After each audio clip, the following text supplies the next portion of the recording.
महाकुंभ मेला 2025 में आयोजित होने वाला है और ये एक ऐतिहासिक, अद्वितीय, धार्मिक और आध्यात्मिक आयोजन है जिसमें लाखों श्रद्धालु अपने जीवन में एक बार अनुभव करना चाहते हैं। ये मेला विशेष रूप से पवित्र संगम में स्नान के लिए प्रसिद्ध है क्योंकि मान्यता है कि यहाँ स्नान करने से सारे पाप धुल जाते हैं और पुण्य की प्राप्ति होती है। हालांकि महाकुंभ में स्नान करने के कुछ विशेष नियम हैं जिनका पालन करना विशेष रूप से शादीशुदा व्यक्तियों के लिए बहुत महत्वपूर्ण है। इन नियमों का पालन करने से पुण्य की प्राप्ति दोगुनी होती है और जीवन में सुख, शांति और समृद्धि आती है। शादीशुदा व्यक्तियों के लिए सबसे पहला और महत्वपूर्ण नियम है शुद्धता का ध्यान रखना। महाकुंभ में स्नान करने से पहले शारीरिक और मानसिक शुद्धता का विशेष ध्यान रखना चाहिए। माना जाता है कि ब्रह्मचर्य का पालन और संयमित आहार से शरीर और मन की शुद्धि होती है जो स्नान का फल दोगुना कर देती है। खासकर अगर आप अपने जीवन साथी के साथ महाकुंभ में स्नान करने जाते हैं तो ये पुण्य की प्राप्ति के लिए बेहद शुभ माना जाता है।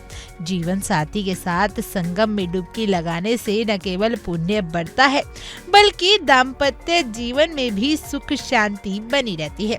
इसके अलावा महाकुंभ में स्नान करते समय कुछ खास मंत्रों का उच्चारण करना भी अत्यधिक लाभकारी है, जैसे कि ओम नमः शिवाय और गंगाय नमः जैसे मंत्रों का जाप करना मानसिक शांति और संतुलन बनाए रखने में मदद करता है।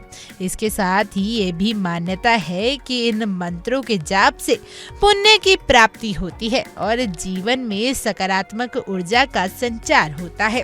खासकर अगर आप संतान सुख की कामना करते हैं तो महाकुंभ में स्नान के दौरान विशेष रूप से संतान सुख के लिए प्रार्थना करनी चाहिए। इसके लिए गंगा जल में तिल और चावल डालकर भगवान को अर्पित करना और फिर उसी जल से स्नान करना शुभ माना जाता है। महाकुंभ के दौरान व्रत और उपवास रखने का भी विशेष महत्व है। शादीशुदा व्यक्ति को इस समय संयमित जीवन जीने की सलाह दी जाती है। इस दौरान व्रत रखना न केवल शरीर को शुभ करता है बल्कि मन को भी स्थिर और शांत रखता है। उपवास करने से पुण्य के साथ साथ मानसिक शांति भी मिलती है जो दाम्पत्य जीवन को सुखमय बनाती है। इसके अलावा महाकुंभ में इस पवित्र अवसर पर दान पुण्य करना भी अत्यंत महत्वपूर्ण है। दान देने से न केवल समाज में अच्छे कार्य होते हैं बल्कि दानकर्ता के जीवन में भी सुख, समृद्धि का वास होता है। शादीशुदा व्यक्ति को अपनी समर्था के अनुसार दान करना चाहिए ताकि उनको जीवन में सुख, शांति और समृद्धि का वास हो सके। महाकुंभ में स्नान करने से पहले नियमों का पालन करने से न केवल व्यक्ति के जीवन में पुण्य की प्राप्ति होती है बल्कि ये उनके दाम्पत्य जीवन में भी सुख और समृद्धि बनाता है।